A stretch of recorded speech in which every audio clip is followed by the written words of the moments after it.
If you're so talkative, why don't you play the piano yourself? Come on, everyone's watching, you must be really good, huh? Right here in the middle of the street? My name is Shayla. I'm a woman in my 30s, married for 8 years, and living in a single-family home with my 4-year-old daughter and husband. Since graduating from music college, I've been performing as a musician, taking turns with my husband, who is also a performer, to raise our child. Until she turned 3, it was my husband's turn. Since last year, it's been mine. Now I'm taking a break from work to focus on raising our daughter. Recently, she started attending piano lessons. Not that we were forcing her, but maybe it's because my husband and I often play music at home. She naturally became interested in instruments and asked to go to music school. So, our days of dropping off and picking up our daughter from kindergarten and the local piano school began. Did you have fun? Yeah, I was happy to play a duet with Brenda. I see. When I was a child, I was taught by a strict piano teacher and went through a period where I hated music itself. So, I want Amber to love music first, rather than just improving her skills. My husband shares the same belief. Amber, it seems like you're enjoying playing the piano. Is Shayla okay? Don't push yourself too hard. Yeah, I'm fine. Well, I say that to my husband, that's actually one thing that's been bothering me. There's a strange person among the parents at the piano school. I noticed it when I was invited to the house of Brenda, a friend of my daughter. Oh, welcome. I've been looking forward to meeting you. At first, she seemed like a plump, friendly person. However, that impression changed immediately after seeing her attitude towards her daughter, Brenda. She suddenly grabbed Brenda's arm while she was showing us her piano performance. Brenda, how many times do I have to tell you? Look at the sheet music properly. But Amber plays like this too. You're different from other kids. I didn't know how to react to witnessing a mother scolding her child right in front of me. I later found out that Brenda's family was known for being very focused on education. Her father is busy with work and I've never met him. Brenda's older brother is said to be attending a famous local elementary school. Because of that, it seems like they have high expectations for Brenda, who is only 4 years old. I really don't like Brenda's mom. Recently, my daughter started saying that when we were alone, which has become another concern. I ask her not to say such things in front of others, but I wonder if she's keeping her promise. The thought of her accidentally saying it in front of the person herself never ceases to worry me. The decisive rift between Brenda's mom, named Amanda, and me came about 3 months after being invited to their house. Wow, you're the finale? That's amazing! At my daughter's first recital, Amber was chosen as the finale. I was honestly surprised since last year the most skilled child was chosen. While my daughter isn't particularly skilled in terms of technique, perhaps our family's educational philosophy worked, as she genuinely enjoys playing the piano. Maybe the teacher sees that too, I thought. But of course, there are people who wouldn't appreciate that. Excuse me, what's going on here? As I went to pick up my daughter from the music school, I heard a shrill scream from inside the classroom. I put my daughter in the car, planning to leave quickly, but when I was about to get in, I locked eyes with Brenda's mom, who stormed out of the classroom. She was glaring at me with an incredibly fierce expression. Thinking it might leave bad blood if I just left, I told my daughter to wait and went into the classroom. What's all the commotion? None of your business. Make your daughter withdraw from the recital right now. Holding my ringing ears, I listened to the teacher's explanation. As I feared, there was a complaint about the recital program, and she was furious that the finale wasn't changed to Brenda instead of Amber. As a professional musician, I'd like to say there are no bad people among those who love music. But realistically, there are people like her who only think about using their daughters for their own self-promotion. Teacher, my daughter and I were fine with it, so please let Brenda take our spot. In reality, Amber seemed satisfied just being able to play. She didn't seem to understand the order of the performances. However, it seems that saying, let her take our spot, was a bad move. Instead of calming the situation, Amanda became even more furious. What? My daughter was the one who gave your daughter her spot. You got it all wrong. Don't misunderstand. I'm sorry. As I apologized with fear in my voice, Amanda's anger gradually subsided. She seemed to feel superior as I bowed my head in apology. Well, fine. But honestly, your daughter's performance sounds like noise, doesn't it? I'm helping you avoid embarrassment at the recital, so be grateful. It bothered me that she insulted my daughter, but I kept quiet as arguing would only prolong the issue. Whether it was the right decision or not, she became even more smug. Actually, you should be stricter with your daughter's guidance. Music isn't something to take lightly. You can't be lenient just because you're an amateur. Parents should study music diligently and teach their children. Right, sorry, but I need to get back to my daughter. Oh, and teacher, we really are fine with any changes to the program. With that, I hurried back to the car. Luckily, my daughter was in a good mood, waiting while looking at her smartphone. Hey, there's been a change in the order for the recital. Is that okay with you? Huh? Isn't the recital where we all play the piano together? My daughter's carefree attitude gave me a headache, but at least Amanda shouldn't have any more complaints. My daughter didn't seem to care and everything should be resolved. Indeed, the day of the recital arrived without any further issues. Aw, I wish I could go watch. It can't be helped, you have to work. My husband, who had a sudden work commitment and couldn't attend, looked genuinely disappointed. We agreed to meet up after work, and I took my daughter to the recital venue by train. Despite it being her first time performing in front of people, there wasn't a trace of nervousness on Amber's face. It was a carefree attitude inherited from her father, which I found impressive despite her being my own daughter. And when she actually got on stage, my daughter played as if it was just like any other day. Even though she should be playing according to the sheet music, various sounds mixed together creating a strange melody. But she had a beaming smile, as if truly enjoying that her hands were creating sounds. I know I'm a doting parent, but seeing my daughter enjoying the music on stage brings tears to my eyes. In contrast, Brenda's performance was quite different. A rigid piano performance played strictly according to the sheet music. It was an expression that seemed to prioritize not making mistakes over performing well. Every time Brenda missed a note, her face tensed up, making me nervous as I watched. The recital ended successfully, and I took my daughter home from the hall. As we walked to the station to meet up with my husband, I saw Brenda and her family approaching. I didn't want to get involved, but it was too late. My daughter had already called out, "Brenda!" in a loud voice. Thank you. Good job today." "Yeah, thanks." Amanda was clearly in a bad mood. I thought she could at least smile a bit since her daughter had tried her best, but her next words were completely unexpected.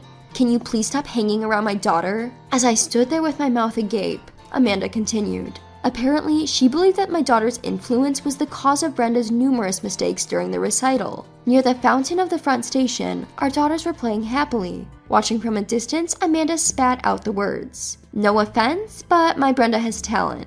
Don't you think hanging out with a child who plays piano just for fun could limit her potential?" "That's not true." Mom, there's a piano over there. My daughter Amber interrupted my retort as she came running. Looking where she pointed, there was a street piano set up, the kind of free piano that anyone can play, often found in airports or large train stations. Upon seeing it, Amanda's eyes changed and she called Brenda over. "Brenda, play that piano again." It seemed she intended to have Brenda play the same piece she performed at the recital right here. Dragging her clearly reluctant daughter by the hand, Amanda stood in front of the piano.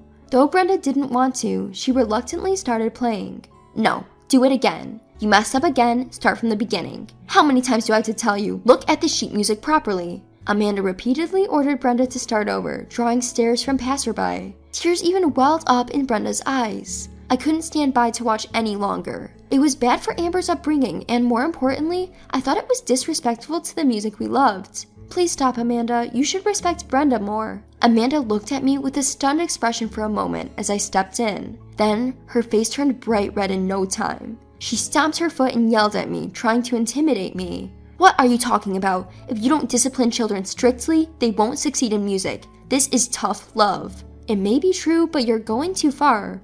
What will you do if Brenda ends up hating music? Amanda glared at me with such intensity that I worried her blood vessels might burst. However, she seemed to back down a bit when she noticed the crowd had gathered, drawn by the commotion. Brenda and Amber stood there with blank expressions, unsure of what to do.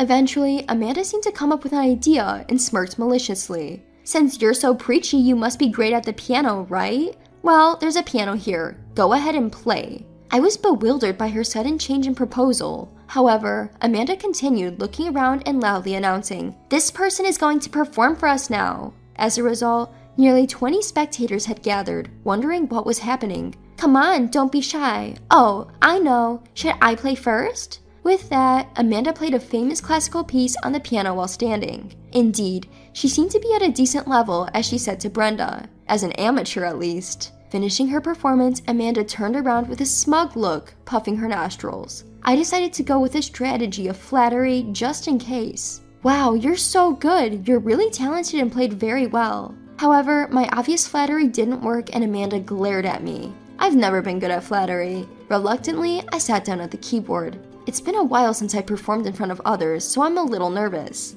As I checked the tuning by hitting a few random keys, a mocking laugh came from behind. "Pfft, if you can't do it, just apologize already." "Auntie." Brenda looked at me with worried eyes. That's right, for her sake, I have to play the piano now. As a music professional, I can't ignore a child who's starting to hate music. I smiled at Brenda and began to play the first note. Ah, this song. First, I played the song Brenda had performed at the concert following the sheet music. Then, I changed the tempo a bit and arranged it. I added more notes and tried to create an arrangement that suited the street setting. As I did, the people who had been watching from afar gradually moved closer, and the atmosphere heated up. What? What is this? Wow, she's so good. Really, she's on a completely different level from the other person. Thinking it wouldn't be good to play for too long, I tried to wrap up the performance, but my daughter came running over. Mom, play that song, please, please. The song Amber requested was a popular anime song for children. Well, a little more should be fine. I seamlessly transitioned from Brenda's assigned song to the anime song, so smoothly that you couldn't tell where one ended and the other one began. It was a huge hit anime, and it seemed like all the spectators knew it. As the chorus approached, applause naturally started. Ah, it's been a while, but music is really wonderful. Then, a man emerged from the audience and joined in with his violin for a session. Ah, Dad! When I heard a familiar piano sound, I saw you guys having fun. Let me join in. Amber joined in on the piano, and before we knew it, we were having a family jam session. From anime songs to famous pop, from pop back to classical, and then once more to anime songs. When we finished our performance on a high note, we received thunderous applause from more people than I could count. In the back, I could see Amanda pulling Brenda's arm and running away. Before I could call out to them, they disappeared from sight. After that, Brenda ended up quitting piano lessons. But according to Amber, she's been seen playing the piano at kindergarten more often. As long as she didn't end up hating music, I guess it's not too bad. Amber is growing up nicely and loving music. My husband's job is going incredibly well. And as for me, I ended up returning to my performing career sooner than I expected. That day, someone in the audience filmed me playing the street piano and it went insanely viral on social media. Thanks to that, I've been swamped with work, juggling my busy life with help from my parents. By the way, I haven't spoken to Amanda since the day of the concert. Every time she sees my face, she turns away and leaves. I don't want to fight with her since she's the parent of my daughter's friend. Well, as long as our daughters get along, maybe that's all that matters. My name is Emma. I come from what you'd call a single-parent household. When I was a child, my father passed away, and since then, my mom has been raising me on her own. I've never felt sad about being part of a single-parent family. Although I couldn't spend much time with my hard-working mom, I genuinely admired her as a woman, as she labored tirelessly to maintain the architectural design firm she and my father had started. I aspire to be a woman like my mom, a go-getter in the professional world. However, one day, a terrible event occurred that trampled on my admiration. My boyfriend David is 3 years older than me, whom I met at a social gathering during college. His family is quite wealthy, and he himself managed to land a job at a bank through his connections. He's been working as an elite banker. Especially since we started dating, he's been very generous, showering me with gifts and taking me to fancy restaurants. He can be a bit indecisive at times, but he's kind and a wonderful guy. Recently, David and I talked about our marriage. I just graduated college this spring and started working, so getting married to David right away seems difficult. Plus, I still want some time for myself. But we both agreed that it would be nice to become a family together in the not-so-distant future. So today, I'm meeting David's parents, who will be my future family. In order to report our intentions to marry and to say hello, I'm visiting his parents' home for the first time. To make a good impression on his affluent middle-aged parents, I put a lot of effort into my outfit, hairstyle, and makeup to look charming, yet natural. I hope to be recognized by his parents as a woman suitable for David. With these thoughts in mind, I head towards the front door to leave the house. Mom, I'm heading out. I'm going to visit David's house today. Oh, right. Make sure to be polite. My mom, who's working from home today, looks up from computer and said, I know, see you later. I leave the house, feeling excited. After taking a train and a bus, I arrive at David's house in the neighboring town. It's a huge house, just like out of a fairy tale. I had David confirm his parents' favorite cake shop beforehand, and I bought a cake there. I ring the doorbell of his house. "Ah, Emma, we've been expecting you. Welcome." David greets me with a gentle smile, and I step into his house. When I'm shown into the living room, I realize even more how spacious and grand the house is. Not just the size of the house, but also the interior decor is so elegant and upscale that I can't help but feel the financial power of David's father, an executive at a major bank. "Nice to meet you. My name is Emma." I am slightly intimidated by the difference in the grandeur between this house and mine, but still, I smile and bow my head to greet them. "Welcome, Emma. We're pleased to meet you. Please have a seat. I'll prepare some tea, so please wait a moment." "Emma, I'm David's father. Welcome to our home. Please make yourself comfortable." David's parents are kind people, just like I imagined. They seem to be the perfect family in a fairy tale world. We started our conversation over a lovely aromatic tea, accompanied by the cake I had brought.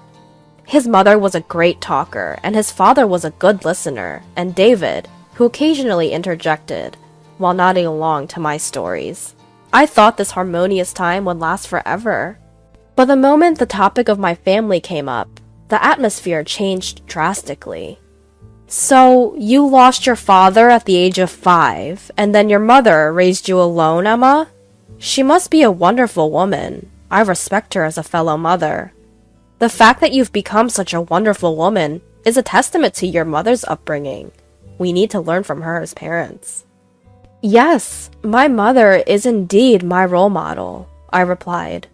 They were praising both my mother and me, and I thought we could have a good relationship with his family. But just when I thought so, David's mother changed the tone. "However," she started, "coming from a single-parent household and being self-employed, I'm afraid it's not quite suitable for you to become David's wife." With these words, David's father silently nodded in agreement. "Oh, well," I was shocked. They had just praised me, and now they were using the word unsuitable. I didn't know what to say, and instinctively turned to David. "Mom, Dad, not this again. What does it matter, her family situation? It's a minor fact." David defended me, but his parents softly denied whatever he said. "No matter the reason, we can't trust a family with only one parent. We'd be troubled if we were to ask to lend money because of financial difficulties." David's father started making a disgusted face, imagining an unfounded scenario where we would ask him for money. "Besides, it's not common for a single mother to be able to send her daughter to college. It makes us suspicious if there was another man's support involved. We can't accept a loose woman as a family member. Our family has been bankers since my grandfather's time." David's mother spoke ill of my mother, whom she had never met or even seen. "Bankers value trust above all else, you know." Their words, which were not outright slander, hurt even more. David tried to fight back, but it ended with him losing the argument, leaving me out while the three of them argued. "We can tolerate you dating her just for fun, but you need to rethink about marrying her. The lifestyle levels are too different between you and this girl. I think you'll end up breaking up due to differences eventually." David couldn't say anything back. He just silently listened to his parents. Finally, he turned to me. With his head bowed, he said, "I'm sorry, Emma. I can't marry you after all." What? I'm from a single-parent family, but do I have to give up marrying you for that reason? I don't want to say this either. Please, don't blame me. You knew about my family situation from a long time ago, didn't you? You even met my mother. Do you also think that my family and I are unsuitable for your family?" David, who was usually indecisive in times like this, said nothing. But I think his silence was the clearest answer. He must have thought that marrying me wouldn't be a good match, just like his parents said. I felt sad. I never thought that not only his family, but even David would reject me just because I come from a single-parent household. Emma, please, just go home, he finally said with his strained voice. Honestly, I didn't want to stay here a second longer either. I'm leaving. I'm sorry for the trouble, I said, even though no one tried to stop me. They probably felt relieved that I left. With tears streaming down my face, I retraced my steps and went straight back home. When I got home, my mother noticed my tear-streaked face and asked me what happened. There was no point in lying to her. She knew where I had been and what I was doing. It felt like I was dishonoring my mother's way of life, and I really didn't want to tell her, but I told her everything. As expected, my mother was infuriated by the harsh treatment I had received. Well, so that's the kind of family they are. It seems like your boyfriend David was just going along with them. Certainly, a marriage with a guy like that wouldn't last long, so I think it's better not to marry him, she said. Mom, it must have been tough. You did well. Despite the terrible things she herself had been told, my mother still worried about me and hugged me. Then she asked me about David's father's job as a banker. Which bank does David's father work for? I remember the name of the bank clearly, as David often bragged about it. When I told her, she seemed to understand something. Emma, your mom might not earn a lot and you don't have a father in the house. It's okay to feel unlucky about that. But remember, you should never feel embarrassed or inferior. After your father left, I raised you always believing this. So I will never forgive David and his family, she said.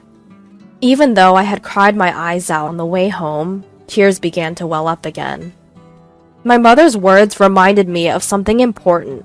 I love my mother very much. I admire her hard work, and I want to be just like her someday.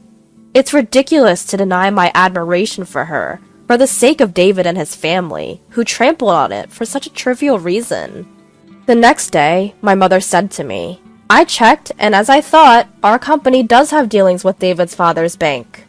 I don't want to deal with a bank where the father of a man who dumped my daughter so harshly works, so I'm going to cancel the contract. I'll explain the whole situation. I don't know what will happen, but if they say trust is important, let's make sure they understand that they no longer have my trust. She called the bank right when it opened, bypassed the loan officer, and asked for the branch manager. Branch manager? We're terminating our dealings with you. Yes, I'm sorry it's so sudden, but it seems that one of your officers has severely mistreated my daughter. If you're willing to hear the details, I'd be happy to come and explain it personally. What do you say? I heard my mother's conversation just before I went to work. I knew she was going to terminate the contract, but I didn't know what would happen next. I didn't understand what it meant until a few days later, when I got a call from David, asking me to meet him at a nearby park. David and his parents were at the park. His parents glared at me. David asked me in a troubled voice. My dad suddenly got fired, and when I asked why, they said it was because of my girlfriend. What on earth have you done, Emma? In those words, I understood everything. What it means to sever a contract, what it means for a banker to lose trust. It all became clear to me. If someone who lends and borrows money based on trust loses that trust, they essentially lose their livelihood. If there's a cause that erodes the vital trust from customers, it must be eliminated. In other words, it means his father was expelled from the company as the root of all evils that undermine trust.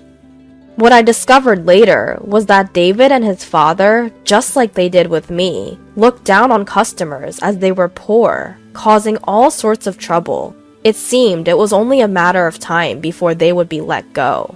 The final straw was just a call from my mother. This wasn't something I accomplished through my own strength.